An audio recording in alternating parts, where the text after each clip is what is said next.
Halo para pendengar, dimanapun kalian berada. Seperti yang sudah pernah gue janjikan, di video kali ini gue bakal ngejelasin alur cerita Suzume no Tojimari berdasarkan semua detail yang telah gue temukan. Gue yakin setelah nonton konten ini, kalian pasti bakalan paham sama ceritanya Suzume, terutama penjelasan tentang kursinya Suzume. Tapi perlu dicatat, semua penjelasan di konten ini murni berdasarkan asumsi gue pribadi. Jadi bisa saja ada beberapa poin yang ternyata keliru. Gue akan ngebagi konten ini menjadi 3 bagian, yaitu cerita sebelum Suzume lahir, cerita ketika Suzume masih kecil, dan cerita ketika Suzume sudah remaja. So, langsung aja, mari kita mulai.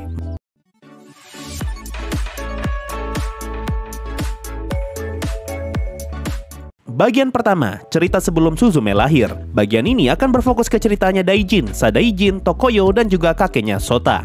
Berdasarkan jurnal penutup pintu, fenomena kemunculan Mimizu sudah terjadi sejak masa lalu, dan Mimizu lah yang jadi alasan munculnya bencana di Jepang, terutama bencana gempa bumi. Ada 2 cara untuk mencegah bencana yang disebabkan oleh Mimizu, yaitu dengan menutup pintu ataupun menggunakan batu kunci. Menutup pintu hanya bisa dilakukan oleh Tojishi atau penutup. Mereka adalah orang yang mampu melihat Mimizu dan dapat menggunakan kekuatan kunci untuk menutup pintu. Kalau dilihat dari salah satu gambar, terlihat kalau hanya ada 1 kunci yang dipegang oleh penutup, dan sepertinya kunci itu selalu diturunkan dari generasi ke generasi. Makanya bentuk kunci yang Sota bawa terlihat sama seperti kunci di gambar ini. Lalu kalau bencananya sudah terlalu parah dan pintunya sudah tidak lagi dapat ditutup, satu-satunya cara untuk menahan Mimizu adalah dengan menggunakan batu kunci yang jumlahnya hanya ada 2. Karena hal ini, batu kunci pun mulai disembah dan dianggap sebagai dewa. Makanya ada gambar yang memperlihatkan orang-orang yang sedang berdoa ke batu kunci. Inilah yang jadi alasan kenapa Suzume ngomong kalau Daijin dan Sadaijin adalah dewa ketika tantenya nanya makhluk apa mereka. Ini juga yang jadi alasan kenapa lokasi batu kunci selalu berubah-ubah. Karena jika saja terjadi bencana hebat di lokasi lain, maka batu kunci sebelumnya akan dilepas dan dipindahkan ke lokasi tersebut. Selain itu, informasi ini juga bisa menjelaskan kenapa kakeknya Sota bisa kenal dengan Sadaijin. Karena sepertinya di masa lalu, kakeknya Sota pernah melepas batu kuncinya Sadaijin untuk menyegel bencana di area Tokyo. Makanya lokasi batu kuncinya Sadaijin bisa berada di Tokyo, dan mungkin bencana ini yang membuat kakeknya Sota kehilangan salah satu tangannya. Nah, setelah gue cek di wiki fandom, ternyata Makoto Shinkai sudah mengonfirmasi kalau kakeknya Sota adalah orang yang menyegel Mimizu pada saat gempa besar di Tokyo tahun 2011, dan dia menggunakan Sadaijin sebagai batu kunci. Selain berpindah lokasi, bentuk batu kunci juga berubah dari masa ke masa. Dari yang awalnya berbentuk pedang, berubah menjadi batu besar, dan berubah lagi menjadi benda berbentuk kristal. Asumsi gua, batu kunci hanya akan berubah bentuk ketika tugasnya diserahkan kepada orang lain. Sama seperti Daijin yang awalnya berbentuk patung, berubah menjadi Sota yang berbentuk kursi. Asumsi ini semakin diperkuat ketika Daijin kembali lagi jadi batu kunci, dan dia masih tetap berubah menjadi patung. Setelah itu, Sota ngomong kalau 100 tahun yang lalu, Mimizu sempat menyebabkan bencana hebat di wilayah Kanto, dan akhirnya berhasil ditutup oleh para penutup di masa tersebut. Kalau kita hubungkan dengan dunia nyata, bencana yang Sota maksud di sini merefer ke gempa besar Kanto yang terjadi pada tahun 1923. Nah, gempa besar Kanto terjadi di wilayah Tokyo, sehingga ini yang jadi alasan kenapa batu kunci yang Sota tunjuk bisa berada di Tokyo. Jadi bisa dipastikan kalau Sadaijin bukanlah batu kunci yang digunakan untuk menyegel Mimizu pada masa itu. Sehingga ini berarti umurnya Daijin dan Sadaijin harusnya berada di bawah 100 tahun. Nah, sekarang mari kita bahas soal Tokoyo. Kalau kalian perhatikan scene ketika Sota tenggelam, di sini sempat terlihat sesuatu yang berwarna merah. Lalu di akhir movie terungkap kalau merah-merah itu adalah gambaran Tokoyo yang sedang terbakar. Scene ini menjelaskan kalau Tokoyo sejak awal memang sudah terbakar, sampai akhirnya Suzume dan Sota berhasil menyegel Mimizu di dalam Tokoyo, dan tempat itu pun sudah tidak lagi terbakar. Nah, kalau kalian sadar, semua batu kunci yang kita lihat sebelum masanya Suzume mempunyai satu kesamaan, yaitu batu kuncinya berada di dunia nyata dan bukan berada di Tokoyo. Berbeda dengan para penutup sebelumnya yang hanya mampu menyegel pintu dengan batu kunci. Entah bagaimana caranya, Suzume mampu menyegel Mimizu langsung di dalam Tokoyo. Hal ini bisa kita lihat dari kasusnya Sota yang lokasi batunya bukan berada di dunia nyata, melainkan berada di dalam Tokoyo. Kemungkinan ini dikarenakan Suzume kecil dulunya pernah masuk ke dalam Tokoyo, dan hal ini mempengaruhi kemampuannya Suzume. Jadi asumsi gua, para penutup di masa lalu hanya mampu mengurung Mimizu dengan batu kunci agar Mimizu tidak dapat keluar dari dalam pintu alias dari dalam Tokoyo. Dan hal inilah yang menyebabkan Tokoyo terbakar karena Mimizu masih dapat bergerak bebas. Berbeda dengan Suzume dan Sota yang berhasil menyegel Mimizu langsung di dalam Tokoyo. Makanya Mimizu itu langsung menghilang dan ngebuat Tokoyo berhenti terbakar. Cuma asumsi ini tidak bisa memastikan apakah Mimizu beneran menghilang atau mungkin suatu saat nanti Mimizu akan muncul kembali. Berhubung di bagian akhir movie Sota ngomong kalau dia masih ingin tetap menutup pintu, maka ini bisa jadi pertanda kalau mungkin saja Mimizu dapat muncul kembali. Sekarang mari kita lanjut ke bagian kedua, yaitu cerita ketika Suzume masih kecil dan bagaimana proses Suzume bisa masuk ke dalam Tokoyo. Cerita ini dimulai dari tanggal 24 Mei 2010, yaitu hari ketika ibunya Suzume ngebuat kursi untuk Suzume. Hal ini bisa kita ketahui dari buku hariannya Suzume yang bertuliskan 24 Mei. Ketika masih kecil, Suzume sangat suka menulis di buku harian dan bisa kita lihat kalau Suzume selalu menggambar dirinya bersama ibunya dan juga kursinya. Sampai akhirnya masuk ke tanggal 11 Maret 2011, yaitu tanggal ketika bencana terjadi.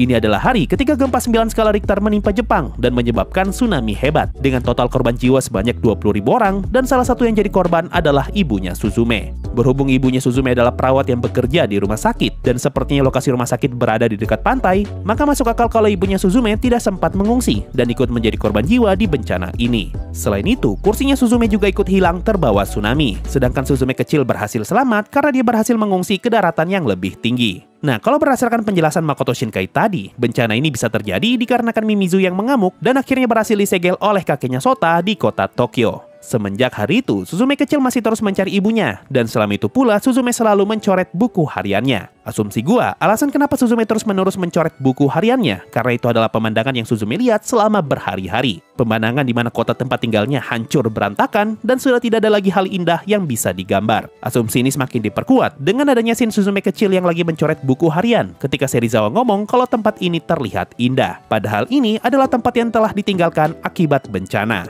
Lalu, kalau misalnya Suzume mencoret 1 lembar setiap hari, atau mungkin 2 lembar setiap hari, ini artinya Suzume telah mencari ibunya selama 6-12 hari semenjak tsunami terjadi. Dan selama itu pula, Suzume tinggal di tempat pengungsian yang pastinya tidak berada jauh dari lokasi bencana. Makanya Suzume masih bisa keluyuran untuk mencari ibunya. Sampai akhirnya di hari ke-7 atau hari ke-13, Suzume keluar untuk mencari ibunya ketika sedang badai salju, dan dia pun menemukan pintu yang membawanya ke dalam Tokoyo. Pada saat itu, Suzume kecil terkirim ke Tokoyo yang sudah tidak terbakar, dan Suzume bertemu dengan sosok misterius yang dia kira adalah ibunya. Sosok misterius itu kemudian memberikan kursi kepada Suzume kecil dan mengantar Suzume kecil keluar dari Tokoyo.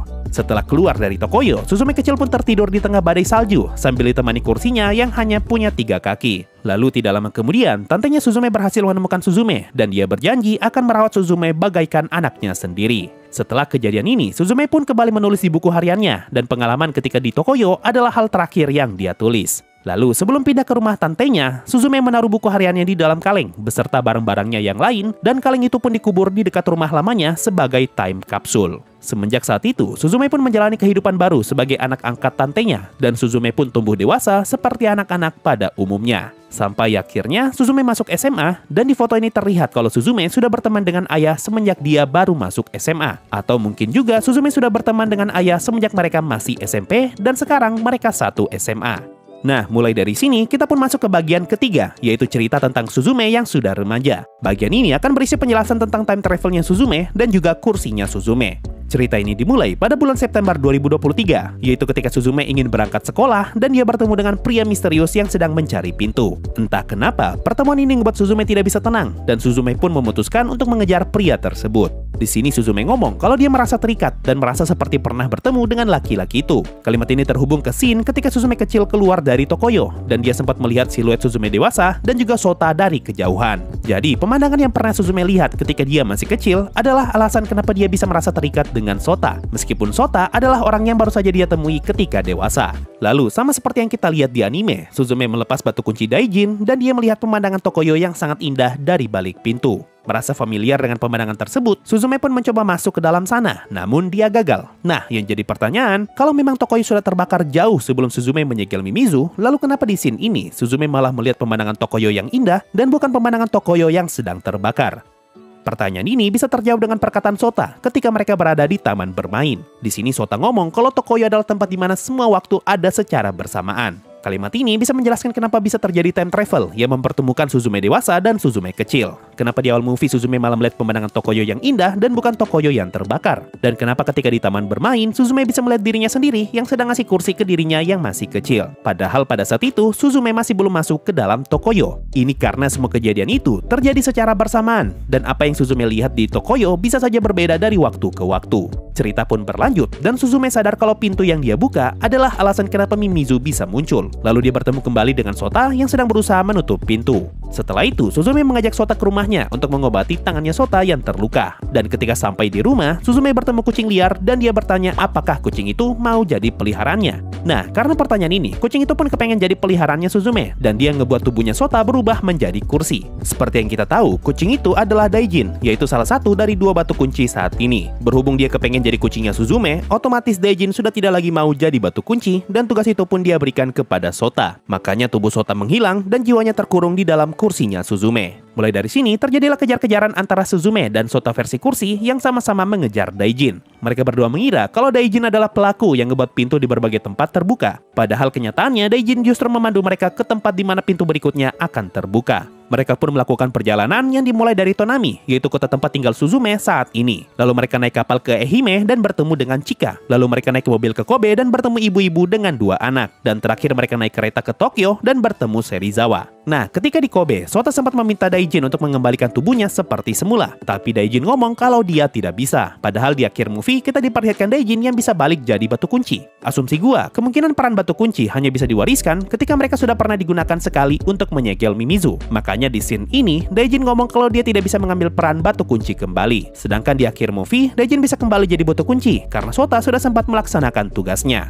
Setelah sampai di Tokyo, Suzume mau tidak mau harus menggunakan Sota untuk bisa menyegel Mimizu yang hampir saja jatuh. Dan setelah berhasil menutup pintu Tokyo, Suzume pergi menemui kakeknya Sota untuk mencari cara agar dia bisa menyelamatkan Sota. Setelah itu, Suzume pun bersiap balik ke kampung halamannya untuk mencari pintu yang dulunya pernah dia gunakan untuk masuk ke dalam Tokoyo. Pada saat itu, Suzume berniat untuk mengganti posisi Sota sebagai batu kunci karena dia merasa Sota lebih pantas hidup daripada dirinya. Ini karena Suzume tahu kalau Sota kepengen jadi guru, berbeda dengan Suzume yang masih belum tahu mau jadi apa. Hal ini bisa kita ketahui dari percakapan Suzume dengan kakeknya Sota, di mana Suzume ngomong kalau dia sama sekali tidak takut mati, dan bagi dia, perkara hidup mati hanyalah keberuntungan. Dengan niat mengorbankan diri, Suzume pun berangkat menuju kampung halamannya, dan dia malah bertemu Serizawa yang bersedia mengantar Suzume dengan mobilnya. Lalu tiba-tiba, tantenya Suzume datang dan ikut naik ke mobil. Lalu Daijin juga ikut naik mobil.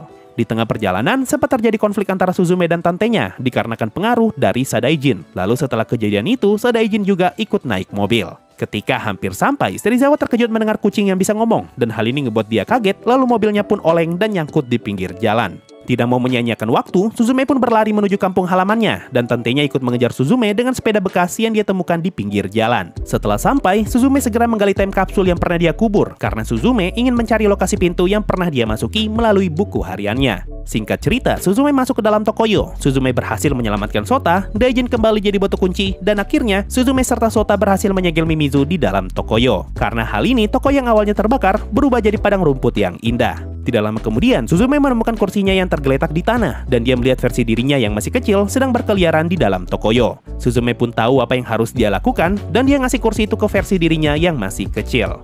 Nah, untuk menjelaskan scene ini, kalian perlu tahu 2 istilah dulu, yaitu Predestination Paradox dan Bootstrap Paradox. Bootstrap Paradox simpelnya adalah paradoks yang muncul akibat efek time travel, dan menyebabkan benda, tindakan, orang, ataupun informasi yang bisa tercipta akibat tindakannya sendiri, sehingga hal tersebut tidak mempunyai awal dan juga tidak mempunyai akhir. Contoh, kalau misalnya Asep adalah pencipta buku, dan Bambang melakukan time travel, lalu Bambang ngasih buku ke Asep, dan ternyata inilah alasan kenapa Asep bisa menciptakan buku, jadi apakah Asep tetap adalah penemu buku, atau justru Bambanglah yang menemukan buku? Lalu istilah kedua, yaitu Predestination Paradox. Simpelnya, paradoks ini menjelaskan kalau segala sesuatu di dunia ini sudah ditakdirkan akan terjadi. Contoh, kalau misalnya Asep time travel ke masa lalu, maka kedatangan Asep ke masa lalu sesungguhnya adalah alasan kenapa Asep di masa depan bisa time travel ke masa lalu. Sekarang gue bakal ngejelasin cara kerja time travel di scene ini dengan menggunakan Predestination Paradox. Jadi, ketika Suzume dewasa ngasih kursi ke Suzume kecil, terciptalah sebuah Predestination Paradox, di mana Suzume kecil akan selalu menerima kursi dari Suzume dewasa, dan ini yang menjadi pemicu agar Suzume kecil tumbuh menjadi Suzume dewasa, yang nantinya bakalan masuk ke dalam Tokoyo, dan Suzume kecil yang sudah dewasa bakalan ngasih kursi ke Suzume kecil. Kejadian ini akan terus berulang, sehingga menyebabkan casual loop, dan semua kejadian itu merupakan bagian dari takdirnya Suzume. Lalu istilah kedua yaitu Bootstrap Paradox. Istilah ini bisa kita gunakan untuk menjelaskan fenomena kursinya Suzume. Awalnya sih gue mikir begitu, tapi setelah gue pikir kembali, sepertinya kursinya Suzume tidak termasuk Bootstrap Paradox, melainkan kursinya Suzume juga merupakan bagian dari Predestination Paradox. Kalau memang kursinya Suzume termasuk Bootstrap Paradox, harusnya kursi yang Suzume kecil pegang dan kursi yang Suzume dewasa pegang adalah kursi yang sama. Dan kursi tersebut harusnya tidak mempunyai awal dan tidak mempunyai akhir. Tapi ternyata tidak. Kursi yang Suzume dewasa miliki dan kursi yang Suzume kecil miliki ternyata beda. Buktinya ada di bagian awal movie ketika Sota masuk ke dalam kamarnya Suzume dan dia menemukan kursinya Suzume yang hanya punya 3 kaki. Di sini terlihat kalau kursinya Suzume mempunyai retakan di bagian kakinya yang hilang. Tapi ketika Suzume memungut kursinya di Tokoyo, bisa kita lihat kalau kursi itu sudah tidak mempunyai retakan. Scene ini mau ngasih tahu kita kalau kursi yang Suzume pungut di Tokoyo adalah kursi baru yang berbeda dengan kursi yang ada di awal movie. Dan kursi aslinya Suzume sudah menghilang semenjak Sota kembali jadi manusia. Lalu alasan kenapa kursinya Suzume bisa ada di Tokoyo karena barang-barang yang ada di sana semuanya berasal dari kotanya Suzume yang telah hancur akibat tsunami. Dan salah satu barang itu adalah kursinya Suzume yang juga ikut hilang akibat tsunami. Tapi kursi yang ada di Tokoyo bukanlah kursi yang sama dengan yang dibuat oleh ibunya Suzume karena kursi itu sudah hilang akibat tsunami. Kalau kalian masih bingung, biar gue persimpel. Intinya kursinya Suzume sebenarnya ada 3 versi. Menurut gue ya. Versi pertama yaitu kursi original adalah kursi yang dibuat oleh ibunya Suzume dan kursi itu mempunyai 4 kaki. Tapi kursi itu sudah hilang akibat tsunami. Versi kedua adalah kursi yang tercipta di dalam Tokoyo dan ini adalah kursi yang Suzume kecil dapatkan ketika dia masuk ke dalam Tokoyo dan kursi ini hanya mempunyai 3 kaki.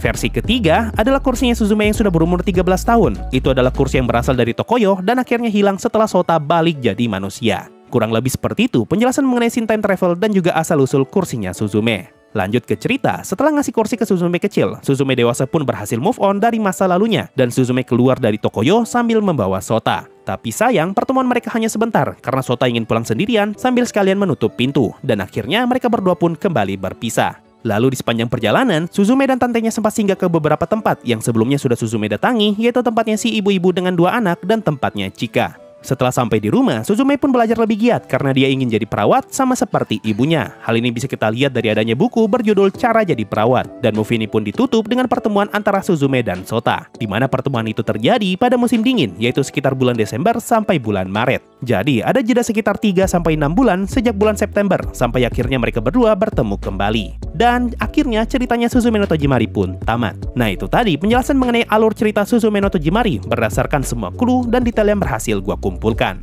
Gue rasa konten ini harusnya bisa menjawab sebagian besar plot hole dan pertanyaan yang muncul ketika kalian nonton movie ini. Meskipun masih ada beberapa hal yang belum bisa gue jawab. Contoh, kenapa semua tempat yang Suzume dan Sota datangi pasti selalu ramai? Dan kenapa buku jurnal penutup pintu isinya ada yang dicoret? Kira-kira nih, apa pertanyaan atau plot hole yang masih belum terjawab versi kalian? Coba komen di bawah. Mungkin itu saja untuk video kali ini. Makasih semua yang sudah mendengarkan sampai di titik ini. Sampai jumpa di video berikutnya dan bye-bye.